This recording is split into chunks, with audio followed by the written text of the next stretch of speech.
of all days that I need to talk about a tutorial at length, I'm under the weather. Hey, creative friends, I hope you're well. I have a very bad cold or the flu. I don't know what it is, but I will do my best to get through this voiceover as clearly as possible. So this is more of a tutorial video than a full process.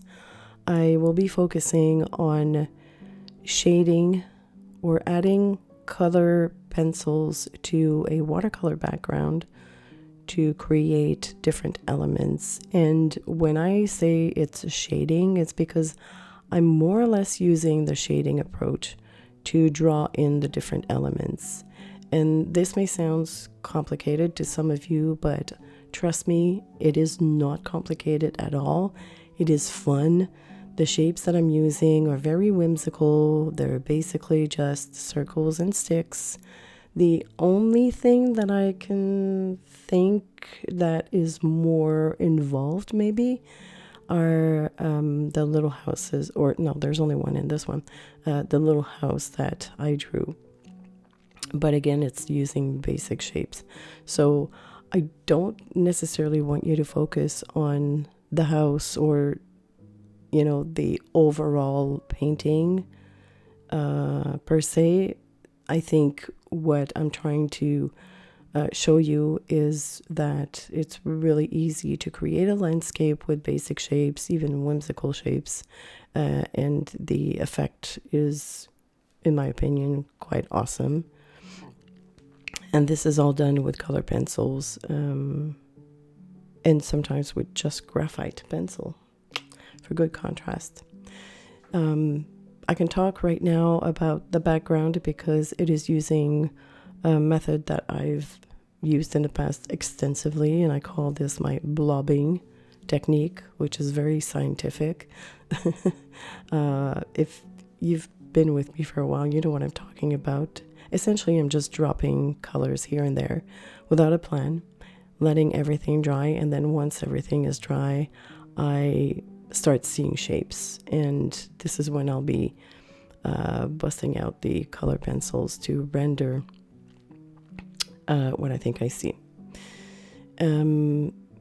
Just to give you some specifics, I'm working on hot press paper in this case because I knew I was going to use color pencils, and because hot pressed is less textured than cold pressed, it's a perfect surface to receive the color pencils, and it gives you such a smooth blend. I like the soft look of it, so that's why I went for hot pressed. And if I'm not mistaken, the colors that I used are Moonglow, Blue Appetite Genuine, I think, Warm Gray by Sennelier, maybe Titan Buff, that I'm not sure, a bit of Van Dyke Green, Transparent Pyrrole Orange, and Indian Yellow. And the brush is just like a small mop brush. Yes, and then so to explain to you the shading or drawing technique, I will have to let this dry completely. Very important for two reasons. Obviously, using color pencils over wet paper is not ideal, but also because the colors tend to dry lighter when they dry lighter when they dry, right? The watercolors lighten up when they dry. You get the gist, right? Okay. I'm sorry, this is my 7th try at doing the voiceover. I'm not really good at that. But so here we are. Now, this is the fun part. So I've let everything dry and I start seeing shapes in the breaks where the colors break. Some of them are quite obvious, others are not really, but I will talk about that in a little bit. So basically I just start in one spot, and this one in particular looked very much like what I wanted to do, which is essentially drawing a circle and a stick. That's it. That's what my trees are on this painting. They look like balloons or big fluffy cotton balls. Call them whatever you want, but they are circles and a stick. And I use color pencils to delimit the perimeter very lightly at first, and then I start coloring in around that shape using little oval gestures. That's the way I color. You can use whatever method works for you, but for me, doing ovals is comes naturally to me. And the reason why I start on the perimeter and moving towards the middle is because I have established that my lighting is coming from the front. So essentially what I'm trying to do is make this circle look like a sphere, a rounded shape. So if your light source comes from the front, obviously the middle will be lighter, and then as you move towards the end or the perimeter of the circle, it'll get gradually dark because the light doesn't hit it as much as in the front. Does that make sense? Yes, I think that made sense. So, and for these trees, I didn't stick to just one color. I moved from one purple to a green, and I'm not afraid to blend the colors. But I think the key for this to be successful is starting very lightly. There's no rush. It's not difficult. It's just a method that takes a while. So if you don't want to attack a big painting, like this one is not super big, but I think it's probably 9x6 if I'm not mistaken. Start small, or even like start practicing maybe on a little 5x7 piece. That's big. 4x6. Just dump some color, let it dry, and then see if you can carve out some stuff out of it. That's essentially it. I know it sounds simplified, but it is that. It is just that.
As you can see, it's taken me quite a while to get that tree to look the way I want it to look.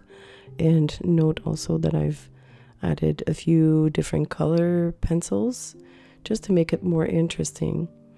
And then I'm just going to draw a stick, and that's it. I also let that white circle in just to give it more interest. So this is the method that I just described was when I was able to read into the painting quite easily. I was seeing that circle, so that was my first action item. I knew I was going to go there first, and then not worrying about the rest. That's it.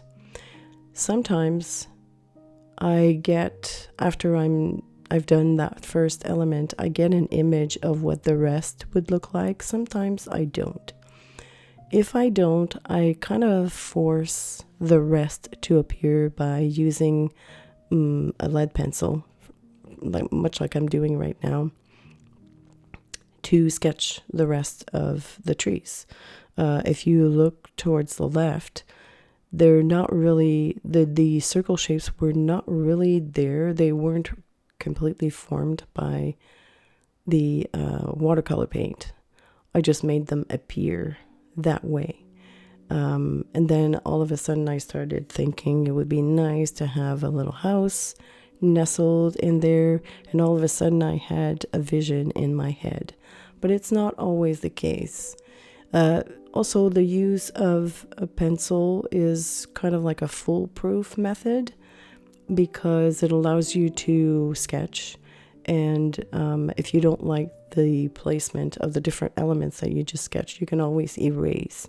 It's a little bit more difficult to do when you go directly in with the color pencils. I got lucky for the first tree that I did because I was seeing it, and you sort of have to trust your instinct as well and trust in the process. And if worse comes to worse, you can always grab another paper and start all over again. But I've often also used like this kind of background to practice the different shapes and different elements. So even if at some point after you start coloring with your pencil, you're not completely happy with how it looks, you can use that paper to practice the technique. So yeah, I think the most important part, if you want to get that effect of like sort of like a 3D effect, I want to say, not quite 2D maybe, or of adding dimension to your objects, I guess is what I was looking for, is to remember where your light source comes from, which brings me to this house. Because I forgot about my light source, and when I look at the full-on painting today, I realize that the shading is not done properly, but that's okay. It's all part of the learning process. The choice to just use graphite pencil for the little house is quite funny. I do like the effect of graphite. Like, I like to see the graphite pencils shining through the watercolor. And because I was using color pencils, I was kind of losing that effect. And I thought by using just like a straight on pencil, this shape would pop out. Even though it's a dull color, obviously, just because it would add contrast. And all of a sudden, when I look at this painting, the little house, which is neutral in tone and small, really pops, in my opinion, because it is, it's not colored. Does that make sense? Sometimes I use a lot of words to say one little thing, but I think you get the gist. And so I was quite happy with the effect.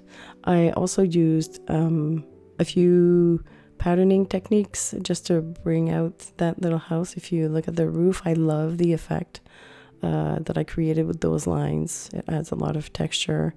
I also added some lines in the little river behind the house. I don't know if you can see, like, this blob of blue is a river or a body of water, and there's a lined texture to it.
So sometimes when I work in details like that, I forget about the composition, and I needed to do some adjustments.